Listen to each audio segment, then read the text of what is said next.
Hello, good evening, everyone. So welcome to tonight's video. I'm going to be doing one picture my edit. Sorry if I've come up live previously. I'm having some problems with software with Zoom. There's a word going around at the minute, isn't there? Doom Zoom or gloom, something like that. Okay, so I am going to be editing this image here. So this image was sent in by one of my DSLR Guru VIP members, Gina Raymer, and it's a beautiful picture. And I thought, yeah, this is absolutely perfect to start off this new thing that I'm going to be doing. The idea is that once I've edited this image, I'll be putting it into the Facebook group, and then you will be able to have a go yourself. Okay. Now I have been playing around, and what I'm going to do, I'm just going to reset that to how it was. So there's the original, and as you can see, the previous one, there's quite a big difference. So this is straight out of camera, and I love it because it's it's a fantastic shot. She shot this using a Nikon D850, and I believe it was the 70 to 200mm f2.8 lens. So hence we've got this lovely shallow depth of field, and we've managed, or she's managed she's managed to get some of these flowers in here as well, which is really cool. So yeah, it's a really nice image. So what I'm going to be doing is I'm going to be using Lightroom, and I'm also going to be using Photoshop as well. Now, like I said, I have had a play with it, but I'm not going to be I'm going to experiment a little bit. I don't want to just kind of do it and just give you kind of really hard shot. Oh, I'm going to do this, I'm going to do that. I'm going to play, so you're going to see how I edit things, and I'm just double checking to make sure that I am live in the groups. I believe I am, but you know what it's like, sometimes you can be live and then you're not live. So I'm not sure if I am at the minute, so apologies for this. First time, so I'm just ironing out a few kinks because I'm streaming this to a few different places. So give me 1 second. I'm just going to double check, and I should be rocking and rolling after that. Let's have a look. Okay, I just want to double check, make sure I am. I don't think I am live. It's quite embarrassing if I'm not, but no one will know.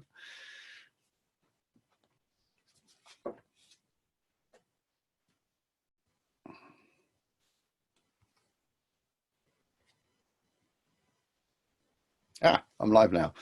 Hello, good evening, everyone, and welcome to tonight's training, which is one image, my edit.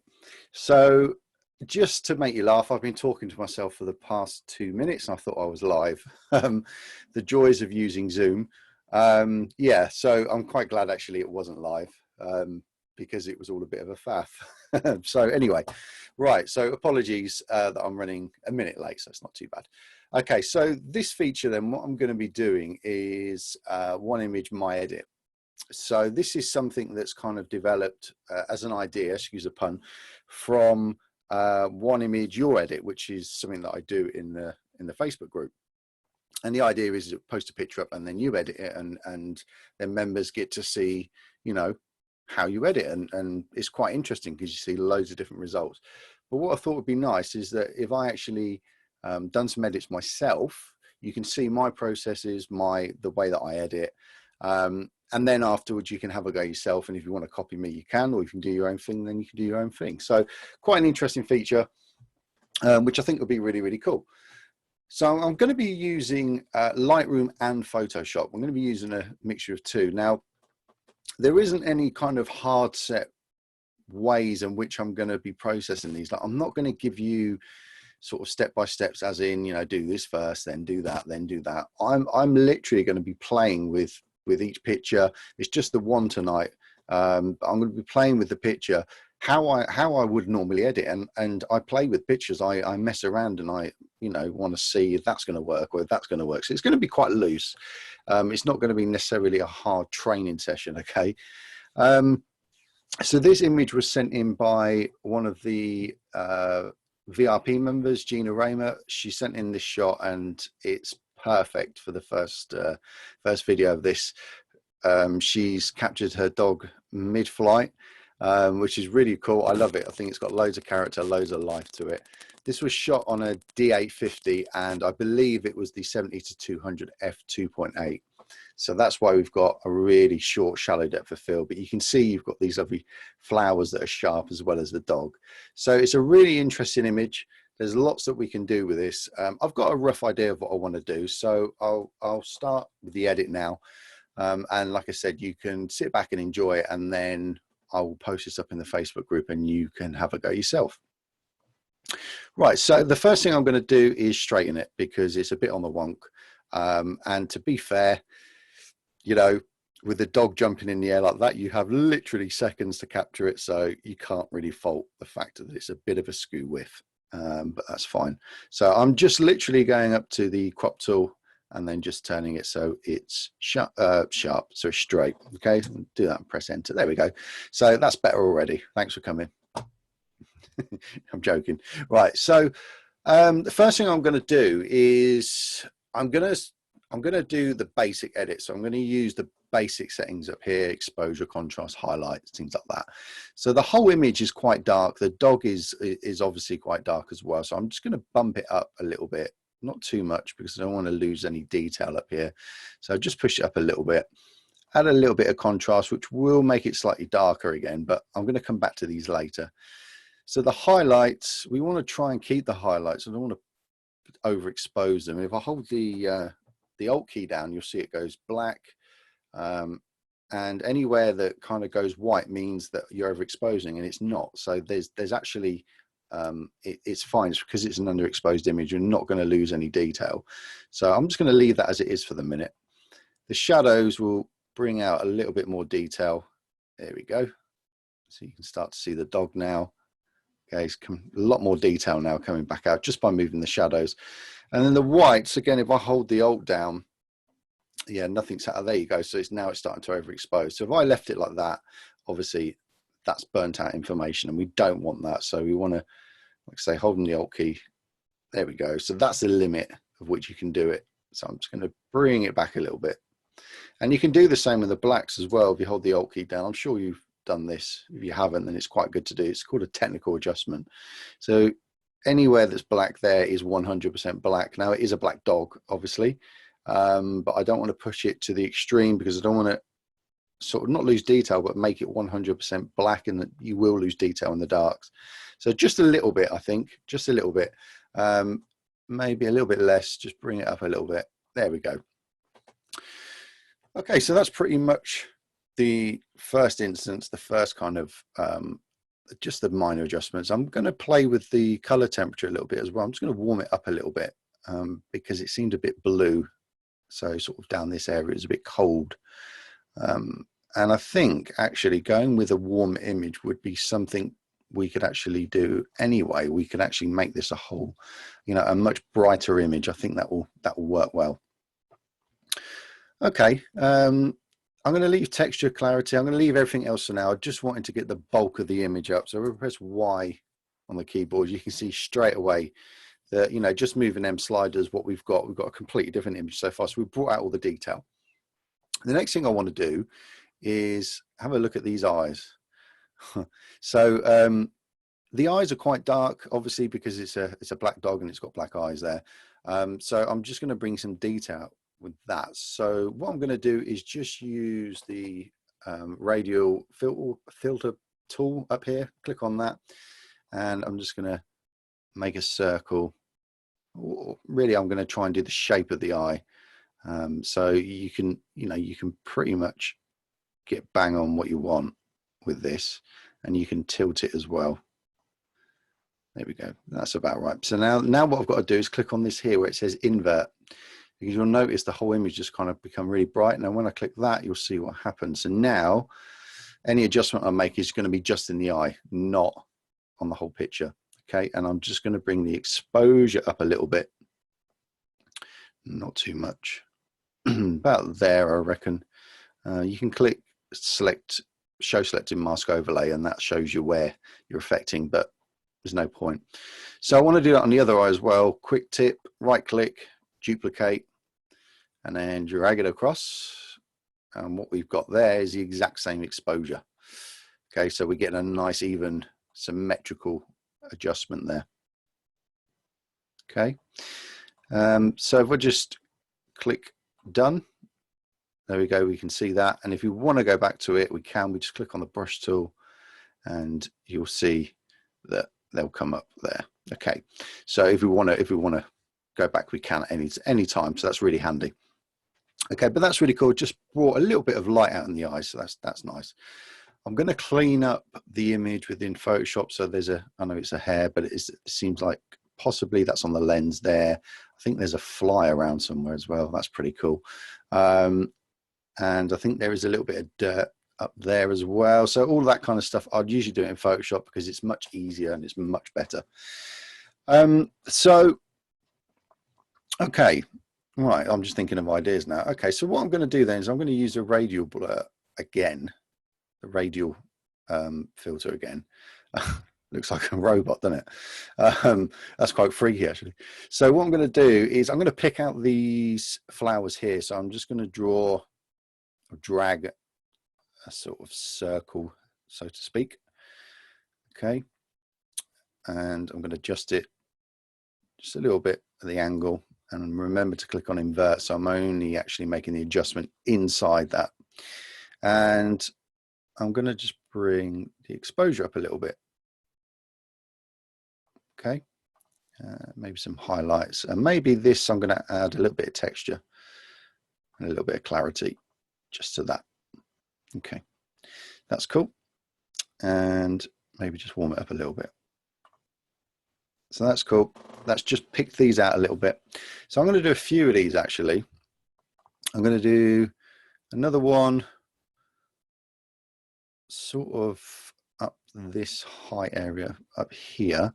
In fact, no, I'm not. I'm going to do that in Photoshop. So what I'm going to do is actually I'm going to come over to the dog and let's see what we can do here. Because what we can do now is basically what we've just done a second ago is adjust the whole of the image. So now we can do it just on the dog. So you could do it this way as well. There's no sort of, you know, set in stone technique. There's lots of different ways you can adjust things.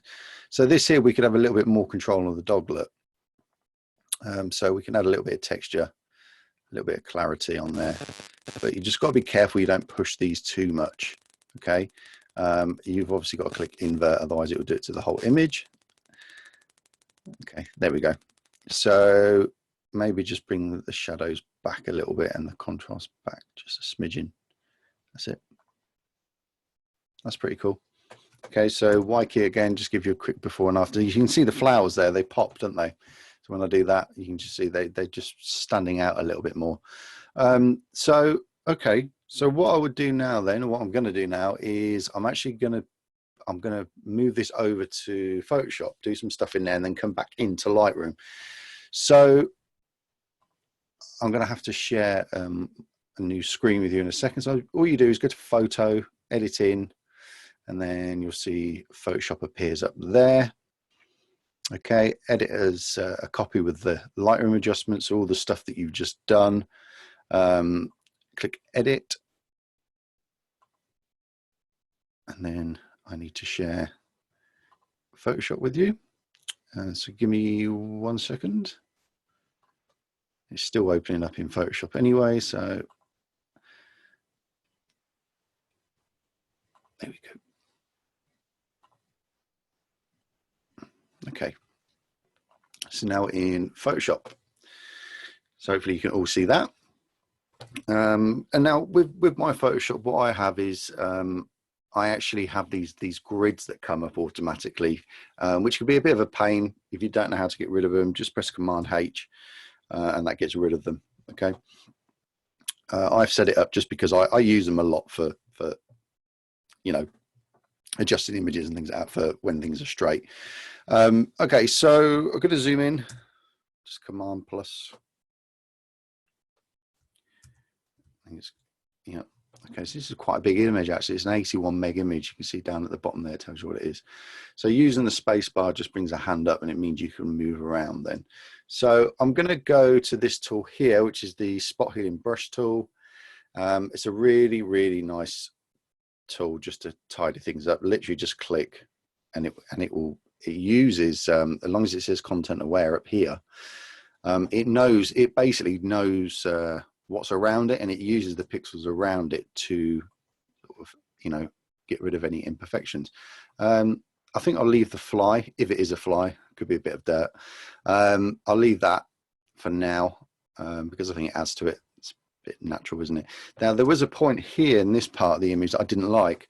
Can you see this here, this white bit? I think that's too distracting. So you could just draw over it, make sure you get more pixels than the actual area. It might make a pig's ear of it. If it does, then you need to use the clone tool, but it's worth a go, just to see what it does.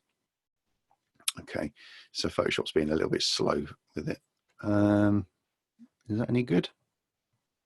It's not too bad, I suppose.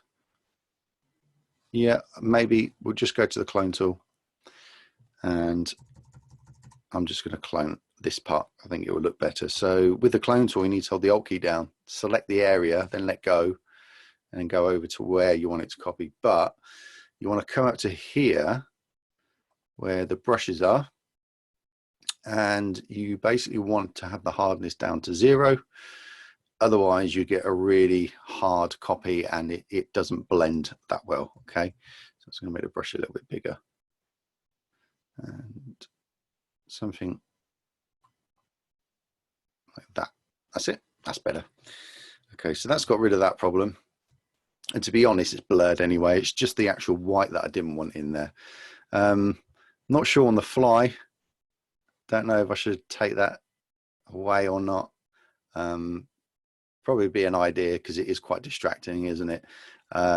So yeah, I'll take that, but no offense, fly. So just go back to the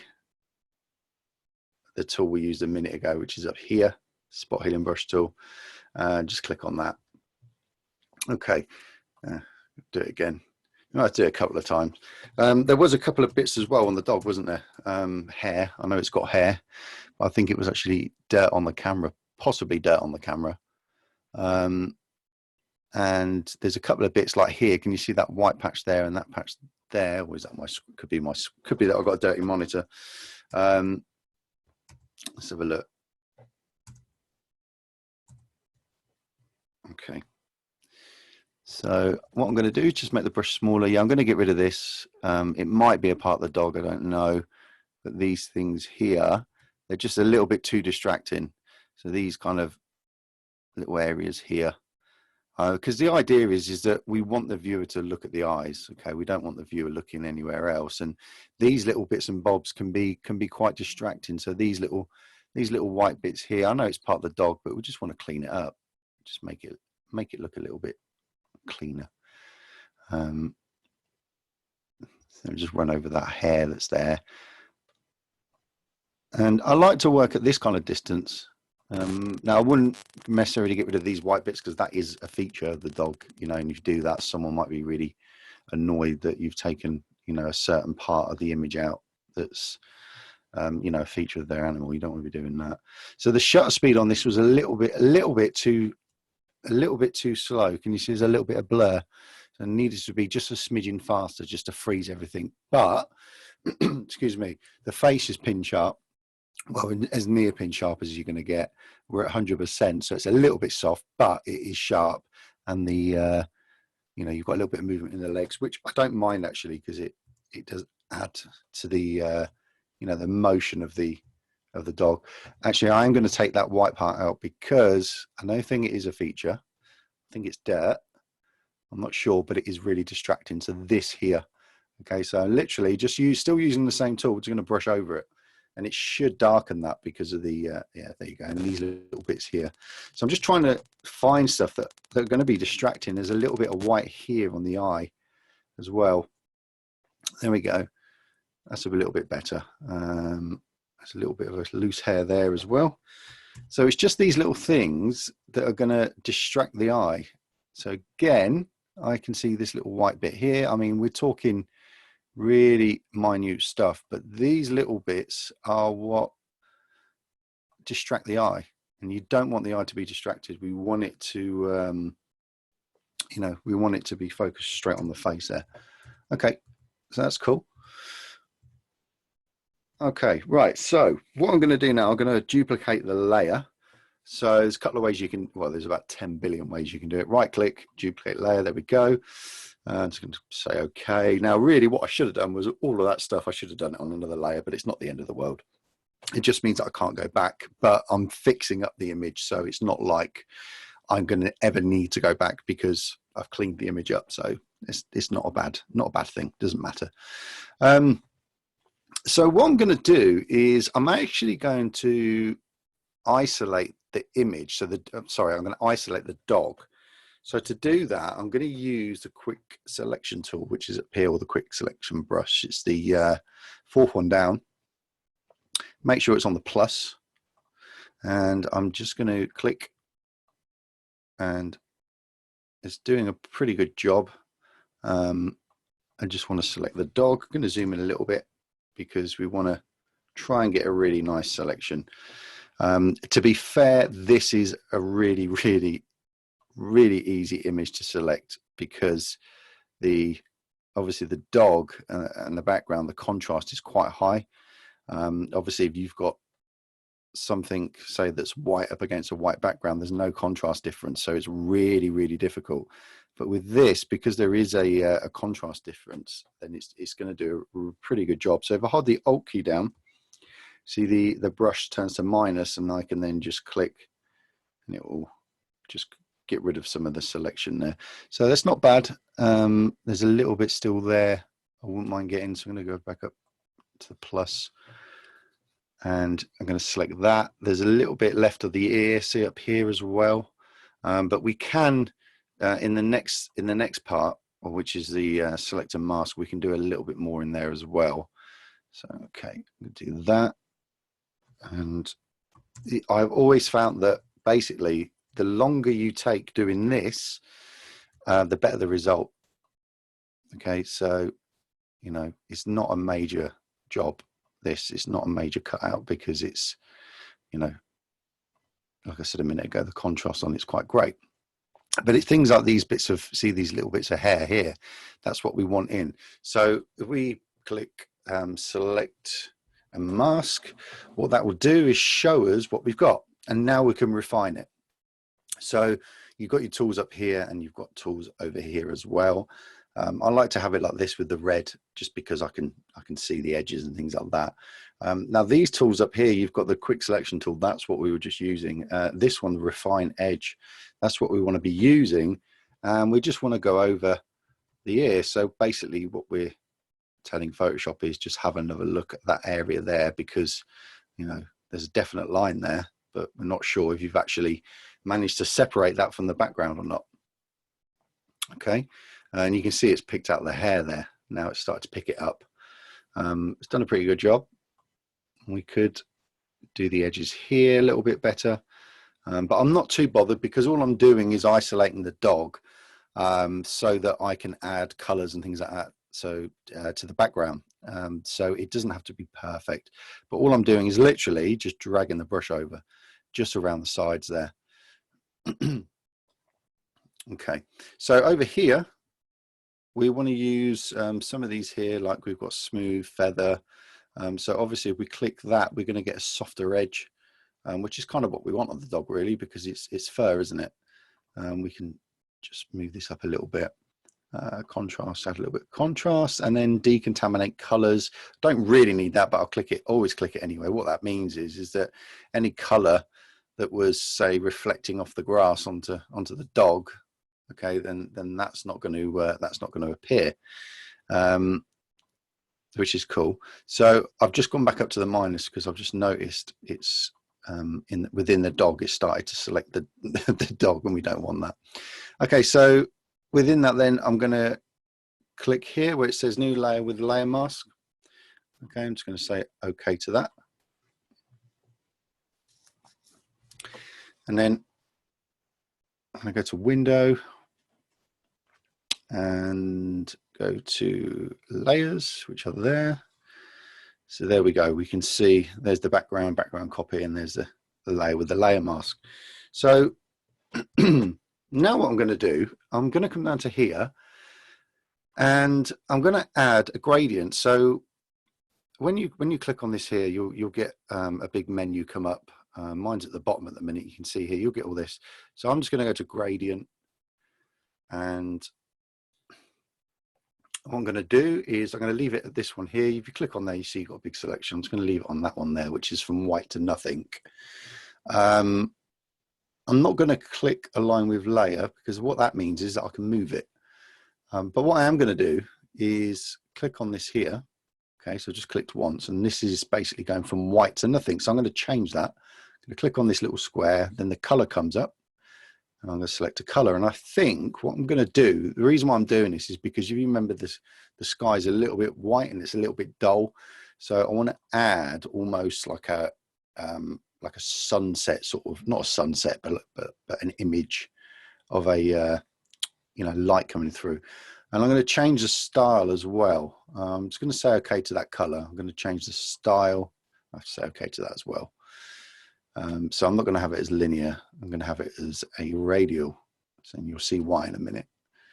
So there we go. So it's like a spot now, isn't it? And what I'm going to do is I'm going to change the scale to 150. So that's going to just make it a little bit bigger.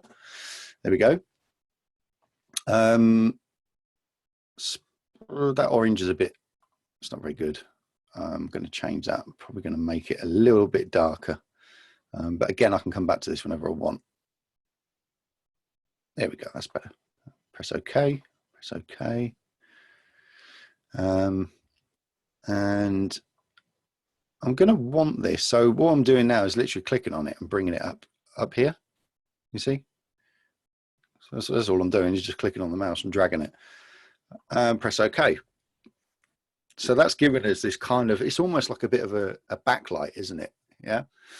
Now I want to go to the layers. I'm going to change the blend mode. So I'm going to change the blend mode to something like either soft light or overlay. It really depends on what you want it to look like. I think overlay, you can try different ones because there's loads of them. Some of them will just make it look a bit odd. It's usually, the further you go down the list, the harder it is, as in the effect becomes a lot more harder, a lot more intense. Okay, so I'm just waiting for Photoshop to think about it. So I'm in a bit of a, I think it's got a bit of a headache today.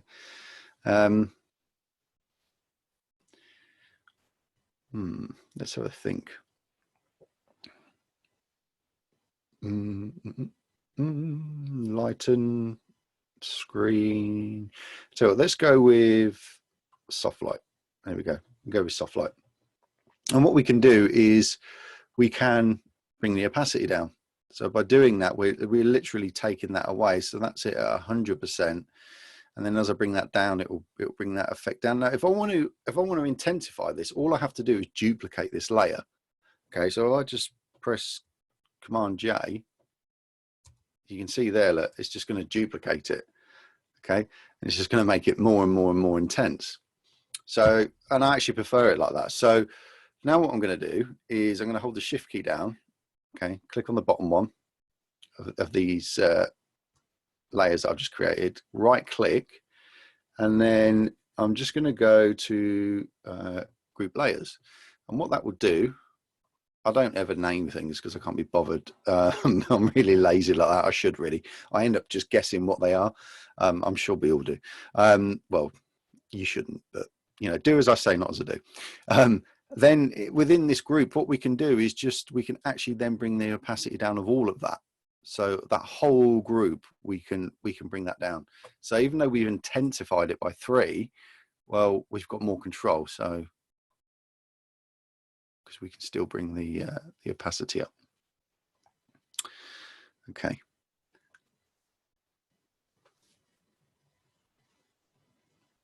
Actually, I'm going to leave it like that. I quite like it.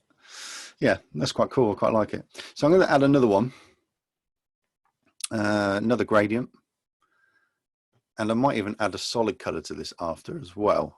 So I'm not going to do a linear. I'm going to change it to radial again. I'm not going to have it as big as that one. I'm going to move that up sort of over here somewhere. Okay, so the reason why I'm not doing this as big is because with images, you've got to think about contrast and tonal range, and also you've got to realize and try and understand, or at least create, where a light source is coming from. So we've got the sun coming from top left hand corner. Well, it's not going to be coming from top right hand corner either, is it? So what we're trying to do is I'm trying to almost frame the dog within this light. So that's why this one's further up and away, and it's the scale of it is at 100. I'm not going to make it any bigger than that. It's just a little glimpse of light coming up the top there, but I'm going to want to do pretty much the same color. There are ways in which you can add them to here, but I'm not too fussed that it's not going to be exactly the same, because honestly you won't be able to tell. But I am going to make it slightly brighter. Okay. Yeah, I'm going to make it not as dark as that, because like I said, we're looking at this as almost like a second light source, so to speak. Okay, so I'm sort of going up a little into the whites there. Okay, press OK. Okay, that. Okay, that. Right. So now with this, again, change the blending mode. Let's try, so we've got soft light or overlay. Let's try overlay, see what that looks like. It looks pretty nice. Again, see, that could be the sun coming this way and then hitting. So all we're looking at is the back at the minute. Don't look at the dog. Okay, that's why I cut the dog out, because what we're concentrating on is creating this warm background. Okay. That actually works quite well, because the sun could be coming from left to right and then it's hitting the back of that as well. I'm a little bit concerned about this section here, because that is still quite white and I don't like that. So I could go back, move the actual, move it around, see if I can get it in a better position, or I could add another one here. But I think what I'm going to do is, to tie it all in, I'm going to add a color to the whole of the image anyway afterwards. So let's just leave it as that for now. Maybe just bring the opacity down a little bit, around about 87, 88. I don't know, I'm just doing it by eye. So I like that. I like the fact that we've got that lovely warm tone there and it's hitting the back as well. Okay, that's cool. So yeah, happy with that. So when it comes to the dog and the actual image, so I think what I'm going to do is I tell you what I'm going to do. I'm just going to click on here and go to solid color, and I'm going to add obviously a solid color, not a white. So we've got quite a heavy orange for the background. So what usually tends to happen is, if you try and imagine it, the sunsets, you have that heavy orange, but then you'll have it's almost like a second light source. So you've got the orange hitting the back. So it's going to be more of a yellow. Okay, so the yellow light's going to be sort of coming this way. It's not going to be as orange. It's not going to be that kind of yellow, because that looks awful. It's going to be, an orange tinge to it. You can see there, look, can you see in the background, look, we've got this starting to come through. So let's just lighten it a little bit. And again, we can control this afterwards, so it's no problem. So press OK. It's a bit scary when you're doing it at this stage, because you think, well, where's my picture gone? I mean, it could be quite confusing. So you can see here on this color fill here. So with that, I'm going to change the blend mode, but it depends on the kind of look that you want. Okay, so it really depends on which of these you're gonna select to give you the final image. Now, what you've got to do is look at this overall and remember that you're going to be bringing the opacity down. You're going to be bringing the effect down. So usually for something like this, I use overlay or soft light, because we want it to be a soft light. Okay, so I'm going to select soft light, and what that's now done is given us a tonal range. It's given us a color for the whole of the image, okay? Because obviously the dog looked a bit odd, didn't it? Because we were separating the background from it. So now what I'm going to do is just go to the opacity and just bring that down, and it will start to look more real. Okay, there we go. And again, this part is personal preference. There's no right or wrong way of doing this. It's how you want to edit, what you want to do. Some people would prefer it with less, some people prefer it with more. It really comes down to personal choice. I usually like it when there's quite a lot of color coming across, especially for portraits, things like that. I like that. But you know, if this was a dog owner, they might say, I don't want my dog to look orange. I don't know, but I'm just going on the assumption that it's just it's just your shot and you're playing with it. So let's bring it down a little bit so we kind of get true colors. And we can, if we want to, we can mask this out, meaning we can kind of paint away a little bit just to bring some of the more natural colors back. But I'm not going to, because I don't need to. So I'm just going to, about 17, I reckon. Yeah. So if I take a snapshot of that, which is this little camera here, and then if we go to the top, what that's going to give us is a before and after, basically. So when we imported it from Lightroom, we have that. Okay, let me zoom out a little bit. So we had that, and then we've completely ruined it and added this. Okay, so what we're trying to create is this sun effect coming across here. Right, so now what I want to do is bring this back into Lightroom. So now I've done some of the heavy lifting work.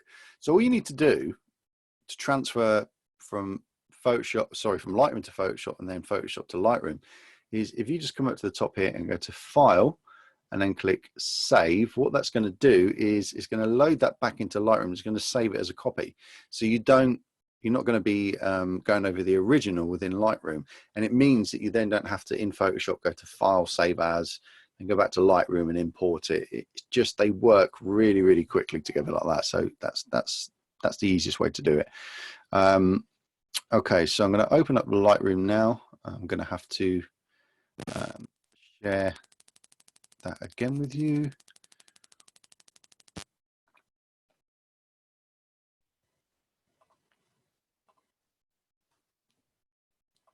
There we go. So I'm just getting rid of Photoshop for my screen. There we go. So we're back in Lightroom. And there's our image, and you can see next to it down here, there's the original image. Okay, so it's almost like a virtual copy. So it's really handy. So what I'm going to do next is the crop. I think it's going to work best if we crop this at a different ratio. And what I mean by that is the aspect ratio. Okay, so what we're going to do is, I'm trying to think what's going to work best. I think something like a 16:9 or something, possibly. But I think for now, I'm just going to do it. I'm not going to worry too much about exact measurements, but I think it's going to work if we do it like that. It just gets rid of some of that sky. There we go. That's better. It's a bit wider, it's a bit longer. If you wanted to get this more precise, then obviously you can do it, click on here, and then you can where it says custom here, you can just select, there you go, you can just select all the different sizes that you want there. You can type loads in and it's endless. So there's 16:9 there, so it's a little bit more of a letterbox. I might as well go with that now. I've done it. So just press enter. Okay. Right. So now this is where I'm going to start doing more of the detailed work down here. And also what I'm then going to do is possibly look at adding one of my presets to it just to finish it off. So I could start again and literally go through here now, do all this, because what I'm going to be doing here is almost a global adjustment on everything now. Whereas what we've been doing is kind of separating the two. So this is going to really, start to make the image punch a little bit. And I like to just move the sliders around and just play really, and just see what works and what doesn't work. And I think, you know, that's the best way to do it. As long as you don't completely blow out the images in the details and stuff, it's just experiment with it. What always helps is obviously having a little bit of contrast, because that's what makes a 3D image, is having the contrast range. So the blacks are black, the whites are white, and the greys are grey. In ours, obviously that isn't the case. Might even boost the color temperature up a little bit. There we go. So it's just giving it a little bit of a warmer feeling. So it's a little bit more summertime now, isn't it? It's kind of tying in with that orange that I added.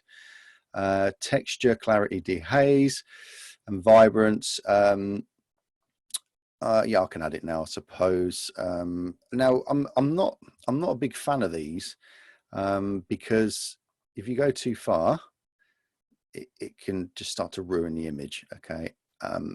It needs, and obviously every image is different, but they only need really small adjustments. You don't want to be adding massive amounts of these, because it will just start to almost rip the pixels apart, and it don't look good.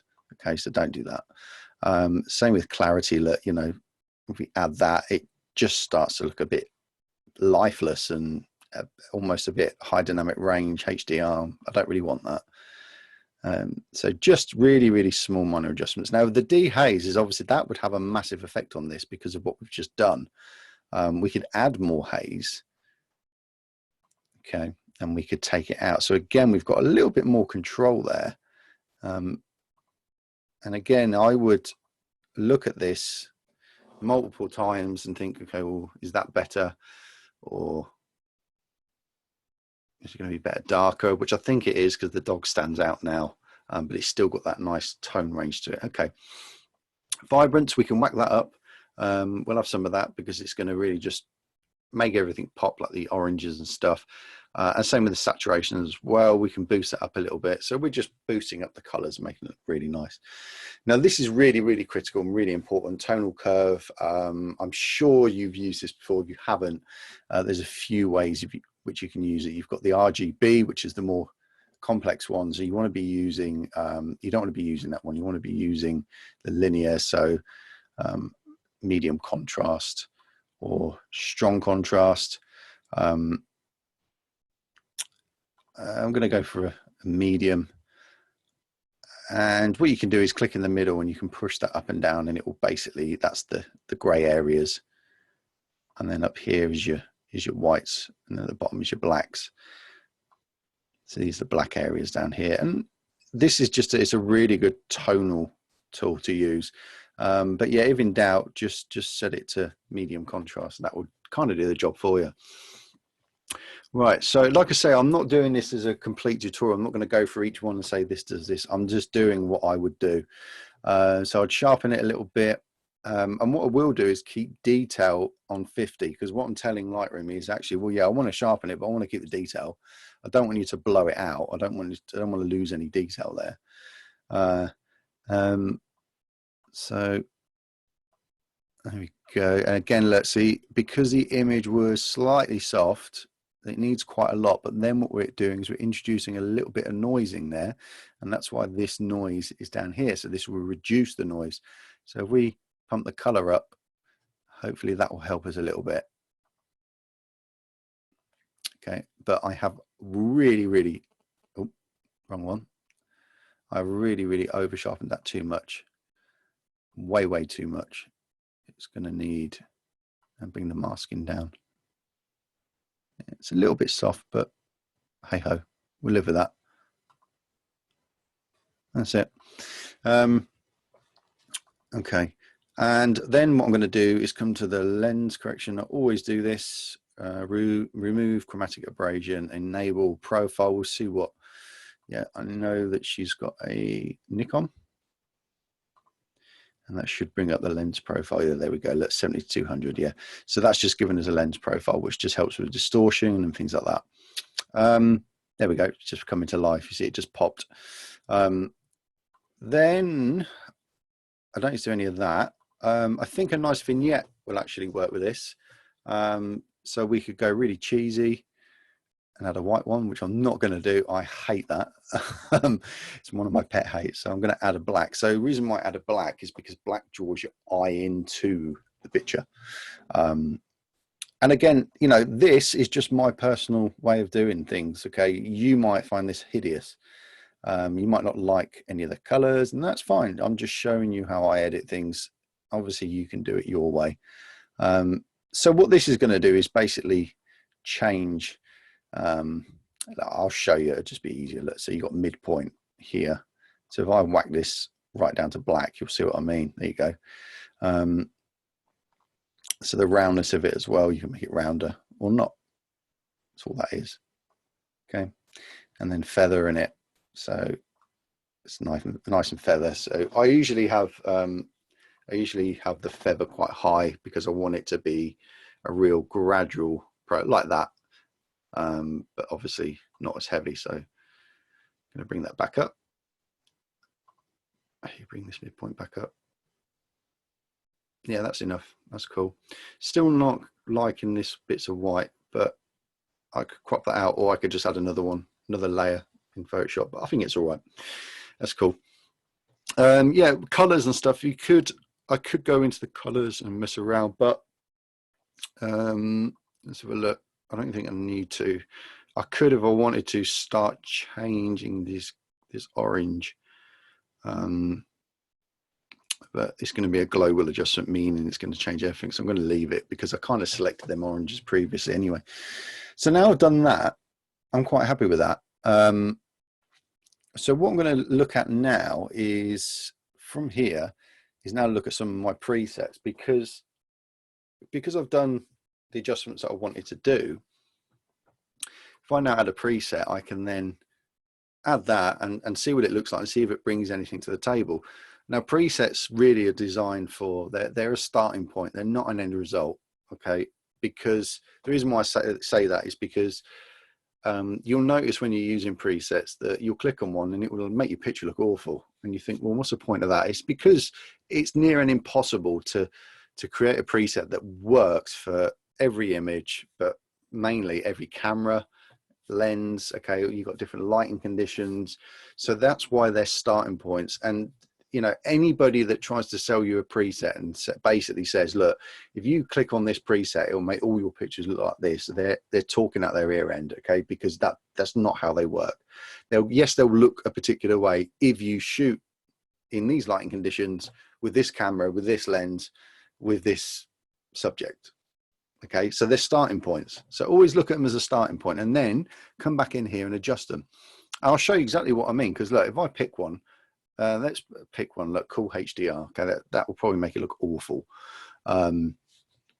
Yeah, so that's not going to work. But I know if I use that for a landscape, it'll look awesome.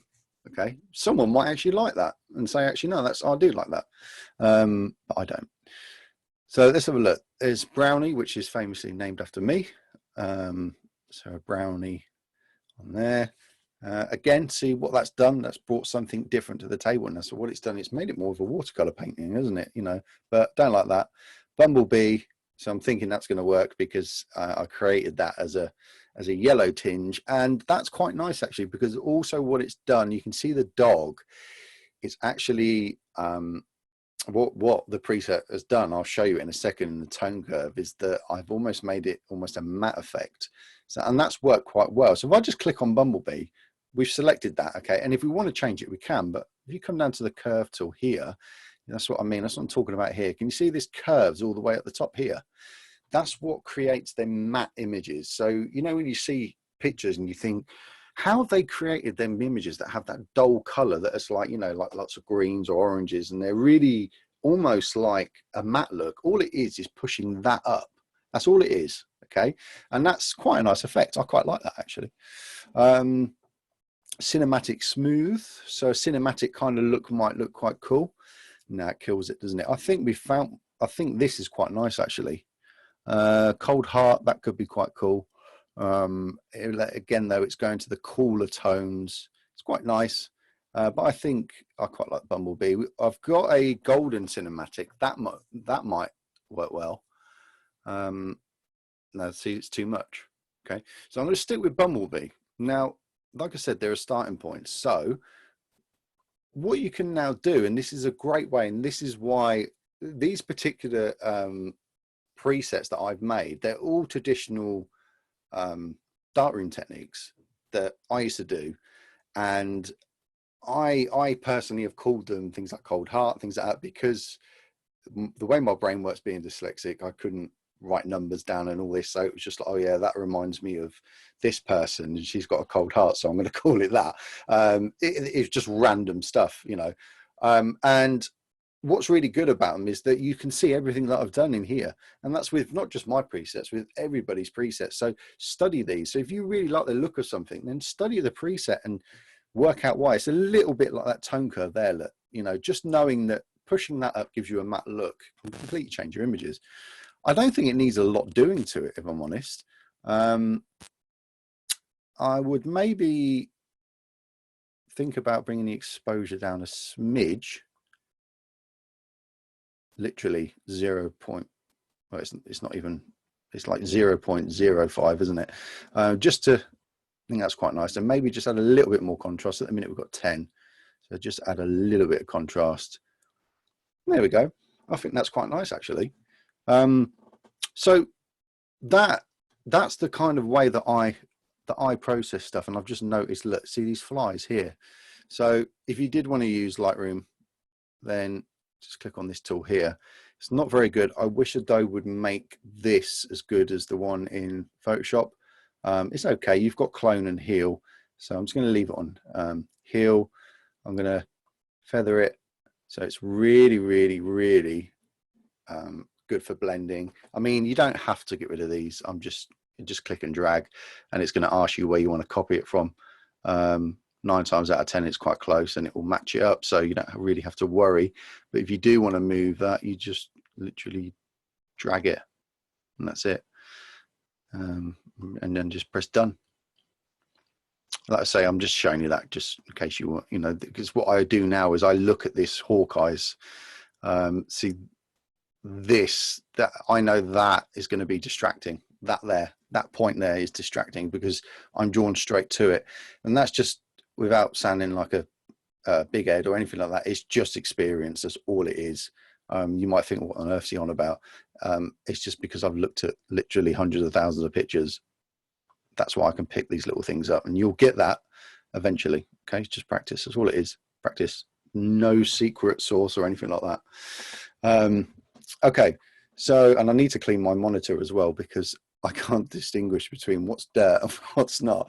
So yeah, I need to clean it properly, James. Don't do it your thumb. Made it worse now. Right. So that's quite cool. I quite like that. So we press the Y key. Obviously, we're going to get the before and after of when we, so this is when we imported it from Photoshop. So you can see what we had done there. We'd almost done the background and the global adjustment. And then here, look, we've just made it that little bit more, the dog's popping a little bit. So the reason why I like to do this is because you can zoom in and then actually look and think, ah, hang on a minute.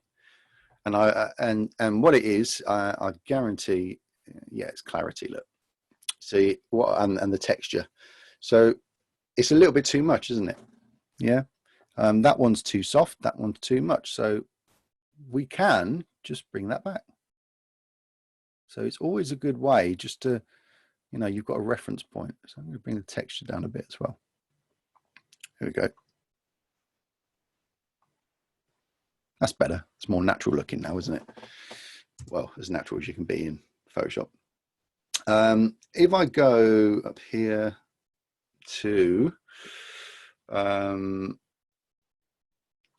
so what I'm going to do is I am going to go to presets history. Okay, so I'm going to show you, yeah, it's from there to there. That's what we've just done. Yeah, cool. So, and remember, this is done on a copy, isn't it? So if I click on the one to the right down here, you can see this is almost like your film strip. This is where all your images would be. If I click on the one to the right, then that's going to show us the original. So we've gone from that to this. Hey, which is really cool. I really like it. It's a lovely shot. You would then add a watermark to it. Okay. If you wanted to, say you've taken say this dog was running and you've just hold your finger down for dear life and you've taken 1,000 pictures, all you do is hold the shift key down, okay, and then click on the other images. So you'd find all the way up to here, and then what happens is that, can you see here it says sync?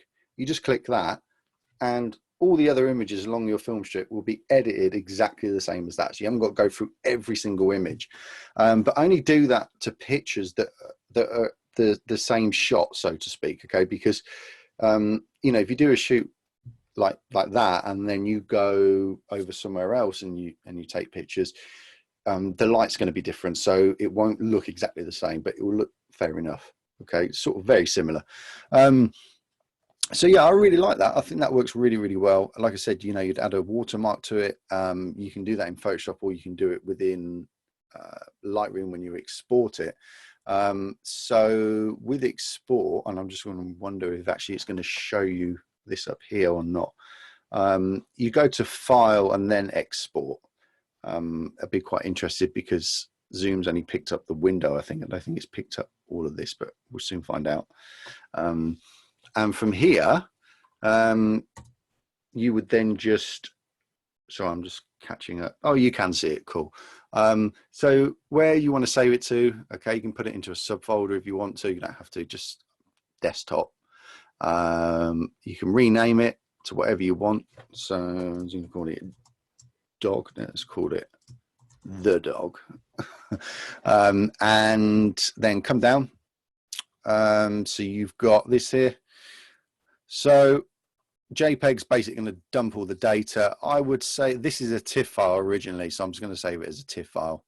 Color space, Adobe RGB. I don't want no compression, 16 bits. I'm going to leave that.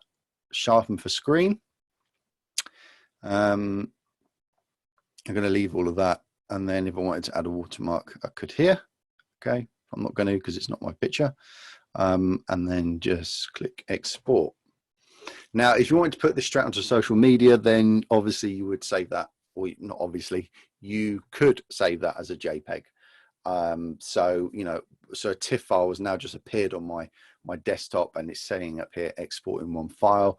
I could then do the same again and just go to export, and instead of it being a TIFF, I could just call it a JPEG. Okay, and I can bring the quality down here and then just export, and it's just going to be known as the dog JPEG and the dog TIFF. Okay, so I hope you've enjoyed that. That was the first of many, hopefully, if you've really enjoyed that. So that's sort of, you know, one picture, my edit. This image is going to be put into the Facebook group in the units under one image, your edit, so that you can have a play around yourself. And I encourage you to try as many different things as you can. Don't necessarily copy what I do. You can if you want to. You can do your own stuff. But I'd be really interested to see what everybody else comes up with, because that's the joy of, you know, obviously everybody having a go, because everybody sees things really differently, and we all get different results. So thanks for joining, and hopefully I'll see you same time next week. I'll let you know if or when that's going to happen, depending on the response I get. But I'm sure this is something I'd like to do maybe once a week. So yeah, hopefully this time next week I should be back doing the same thing. All right, so take care, enjoy the rest of your week, and thanks for joining. See you soon. Bye-bye.